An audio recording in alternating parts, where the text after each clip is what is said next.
TV live में हूँ are के अजय। देखिए, जहाँ एक और आज रैली पे रैली हो रही है, कोरोना का कोई डर ही नहीं है और अनेकों पॉलिटिकल पार्टियां अपने वोट की लालच में लोगों के जान के साथ खिलवाड़ कर रही हैं और वहीं पर लगातार केसेस बढ़ते ही जा रहे हैं। वही देखिए, कुछ लोग ऐसे भी होते हैं जो लोगों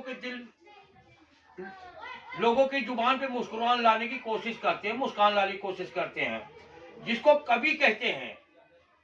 लेखक भी कहते हैं, कवि भी कहते हैं, कहा है जहां न पहुंचे रवि वहां पहुंचे कवि।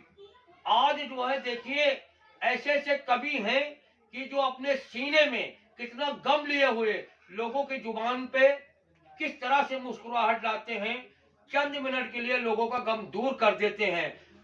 उस कवि का के दिल में कितनी भावनाएं होती होंगी, कितने दुख दर्द भी होते होंगे, कितनी परेशानियां भी होती होंगी, लेकिन वो सबको भुलाकर लोगों को चेहरे पे खुशी और मुस्कान लाता है, कवि उसको कहते हैं। इसी सिलसिले में उत्तर प्रदेश जिला प्रतापगढ़ के माने जाने कवि डॉक्टर अशोक अग्रहरि जी, जो किसी पहचान के मुस्ताद नहीं है, उनकी कविताएं आप चैनलों पर भी देखने को मिलती होगी, प्रिंटिंग मीडिया पेपरों में भी होती होगी, सोशल मीडिया पर भी आप देखते होंगे। और अभी उनका हाल में ही प्रतापगढ़ में शमशेरगंज है, वहां पे कम्बल वितरण समारोह हुआ था, वहां जबरदस्त स्वागत हुआ। इसीलिए कहते हैं कि कवि की आज जरूरत है, क्योंकि कवि न होते तो आज हम कुछ न जानते।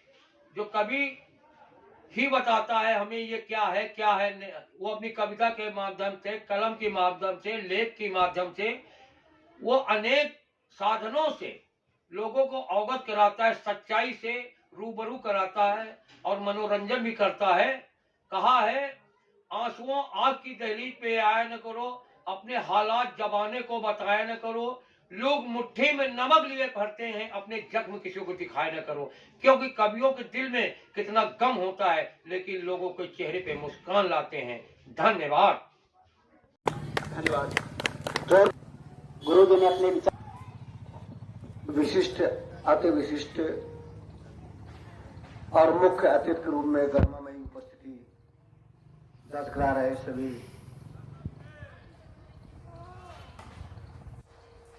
अपने आदरणीयों को मैं नमन करता हूं, प्रणाम करता हूं। और बहुत ही अच्छा संचालन हमारे अनुज संगत जी कर रहे हैं।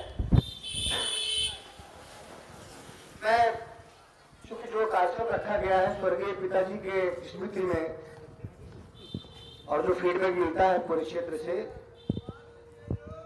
ऐसी जानकारियां मिलती है कि वो बड़े प्रतापी शिक्षक के रूप में यहां विख्यात थे और उनका मानक था। आज तो उत्तरोत्तर जो गिरावट शिक्षा या शिक्षकों में या छात्रों में कहीं न कहीं वो दिखाई पड़ती है, तो पूरा समाज जो है वो गड़बड़ नहीं, समर्पित भावना से अपने क्षेत्र विशेष में कार्यरत तमाम शिक्षक भी सेवाएं दे रहे हैं और तमाम छात्र भी जो है वो बहुत कुछ उपलब्धि हासिल कर रहे हैं। मैं चूंकि कमल वितरण का ये कार्यक्रम है और आपने एक इशारा किया कि कुछ हम दो शब्द बोले भी, हालांकि हमारा इरादा तो पद में ही बोलने का था, लेकिन मैं एक शेर जो है हमारे आकाशवाणी इलाहाबाद के निदेशक ही नहीं बल्कि समझते हैं कि हिंदुस्तान के तो विख्यात गजलकारों में शुमार हैं, शुक्ल जी, मैं आपसे अनुमति लेता हुआ एक शेर रखता हूं जांचने के लिए, परखने के लिए। हकीकत यह है कि धन तो बहुत लोगों के पास है, लेकिन मन होना चाहिए और समर्पण होना चाहिए ऐसे कार्य करने के लिए। उनकी आंखों में नमी नहीं होती, बस और कोई कमी नहीं होती। उनकी आंखों में नमी नहीं होती, बस और कोई कमी नहीं होती। और चुभन वो जाने भी तो क्या, जिनके कदमों तले जमीन नहीं। तो मैं इसी के साथ एक शूही एक कलाम आपकी अदालत में रख रहा हूं और हम समझते हैं कि मजिस्ट्रेटिव अथॉरिटी के रूप में, चीफ के रूप में हमारे आकाशवाणी इलाहाबाद के निदेशक महोदय हैं। देखिए जाना क्या है और रहना क्या है, एक भेद हम आपसे चाहते हैं कि उसमें अंतर महसूस करें। ये घर बंगला हवेली आशियाँ